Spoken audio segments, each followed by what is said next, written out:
عباس جعفری صاحب، آپ نے پہلے عرض کیا کہ امام علیہ السلام کی نظر میں ان کے شاگردان کا مقام کیا تھا اور ان کی عزت اور منزلت کیا تھی. تو جب امام علیہ السلام کی طرف سے اتنی عظمتیں ملیں، اتنی عزتیں ملیں، تو بدلے میں ان شاگردان کی علمی خدمات کیا تھیں اور انہوں نے کس طرح اپنی علمی خدمات کے ذریعے لوگوں کو پیغام حق سے آشنا فرمایا؟ بیان کریں گے.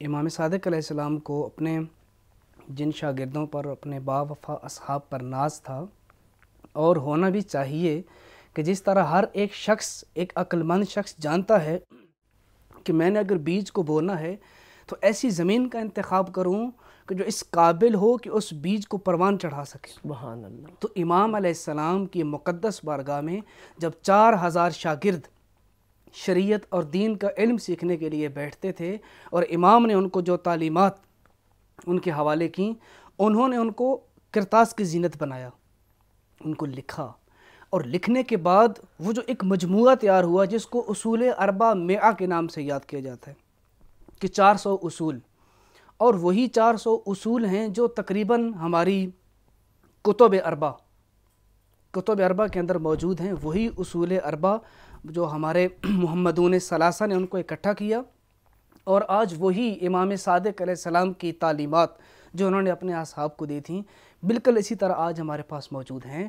اور یہاں ایک اور پوائنٹ میں بیان کرنا چاہتا ہوں، وہ یہ کہ امام علیہ السلام کے شاگردان کا صرف دینی پہلو نہیں تھا، اگرچہ اس کو دینی پہلو صرف نہیں کہنا چاہیے، ہر حوالے سے امام علیہ السلام نے اپنے شاگردان کی جو ہے وہ پیاس کو بجھایا. جابر بن حیان کہ جو علم ریاضیات کے بھی ماہر تھے، علم کیمیا کے بھی ماہر تھے، امام سے انہوں نے علم کیمیا کو سیکھا اور کتاب بھی لکھی، اور کتب میں ملتا ہے کہ انہوں نے اپنے ہی زندگی میں ایک لیبارٹری بھی تیار کی.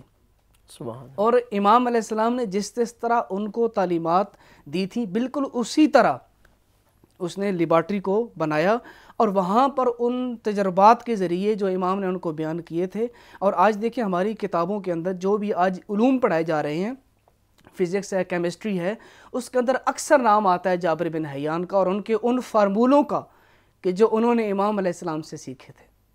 اور اس کے علاوہ دسیوں اور کروڑوں ہزاروں کی تعداد میں ایسے علوم جو آج تمام عالم اسلام اور دنیا کے اندر پڑھائے جا رہے ہیں، جن کو اگر دیکھنا چاہتے ہیں تو تاسیس الشیعہ لعلوم الاسلام سید حسن الصدر کی کتاب ہے، جہاں پر یہ موجود ہے کہ ائمہ علیہم السلام نے ان تمام علوم کو دنیا والوں کے سامنے پیش کیا. سبحان اللہ. اور امام کے شاگردوں نے بالکل اسی طرح جس طرح امام کو ناز تھا اسی طرح کارنامے سر انجام دیے. صرف ایک بتاتا ہوں، ہشام ابن حکم، صرف اس ایک شخص نے مختلف علوم پر 30 کتابیں تالیف کی.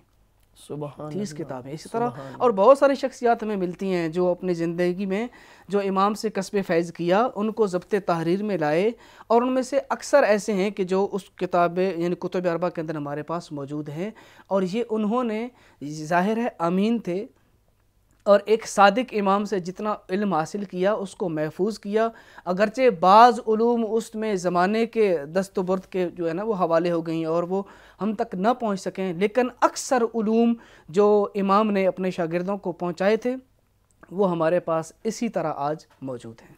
سبحان اللہ. بہت خوبصورت انداز میں آپ دونوں مہمانان گرامی نے گفتگو کی کہ میں حرف تشکر پیش کرتا ہوں برادر سید محمد علی حمدانی صاحب آپ کے محضر میں کہ آپ پروگرام میں تشریف لائے. پھر اس کے بعد شکر گزار ہوں برادر نعیم عباس جعفری صاحب آپ کا بھی کہ آپ بھی پروگرام میں تشریف لائے.